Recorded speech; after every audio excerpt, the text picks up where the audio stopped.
అధ్యక్ష, మరి మన మినిస్టర్ గారు మాట్లాడుతూ మేము కూడా ఇక్కడ మహిళలను మేము సపోర్ట్ చేస్తున్న మహిళలకు అంటున్నారు. అధ్యక్ష, మా పల్లా రాజేశ్వర రెడ్డి గారు మా పార్టీ తరఫున మాట్లాడుతూ స్పష్టంగా చెప్పడం జరిగింది, మహిళలకు ఏదైతే బస్ ఉచితంగా ఇస్తా ఉన్నారో దాన్ని మేము స్వాగతిస్తా ఉన్నాం. కానీ కాకపోతే మహిళలు ఇబ్బంది పడుతూ ఉన్నారు, ఎంప్లాయీస్ ఇబ్బంది పడుతూ ఉన్నారు, కాలేజ్ స్టూడెంట్స్ ఇబ్బంది పడుతూ ఉన్నారు. మళ్ళీ ట్రిప్స్ కూడా తక్కువ అవుతూ ఉన్నాయి కాబట్టి దాన్ని పెంచండి. మహిళలకు ఇంకా సౌకర్యంగా ఉండాలంటే బస్సుల శాతాన్ని పెంచాలని వాళ్ళు స్పష్టంగా చెప్పడం జరిగింది. ఇంకోటి అధ్యక్ష, ఆటో డ్రైవర్ల గురించి మాట్లాడుతున్నారు. అధ్యక్ష, ఈరోజు ఆటో డ్రైవర్లు ఇబ్బంది పడుతున్నటువంటి విషయాన్ని సభ ద్వారా ఒక ప్రతిపక్ష నాయకులుగా వారు చెప్పడం జరుగుతోంది.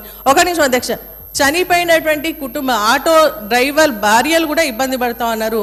ఆటో డ్రైవర్కి సంబంధించినటువంటి వారి యొక్క కుటుంబాలు మహిళలు బాధ్యత వహిస్తారు, వారు ఇబ్బంది పడుతూ ఉన్నారు. కాబట్టి వారికి మీరు ఇచ్చేటువంటి 1200 సరిపోదు, నెలకు 10,000 రూపాయలు ఇవ్వమని చెప్పేసి మేము డిమాండ్ చేస్తూ ఉన్నాం.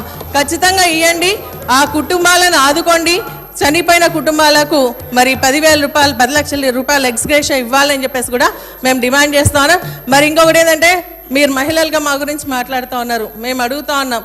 మహిళకు మహాలక్ష్మి అని పథకం తీసుకుని రావడం జరిగింది, దాంట్లో 3 ఉన్నాయి. వారు స్పష్టంగా చెప్తా ఉన్నారు 2,500 రూపాయలు ఇస్తామన్నారు, అది కూడా ఇవ్వాలి. 500 గ్యాస్తో పాటు మరి అది కూడా ఇవ్వాలని కూడా మేము డిమాండ్ చేస్తా ఉన్నాం. అధ్యక్ష.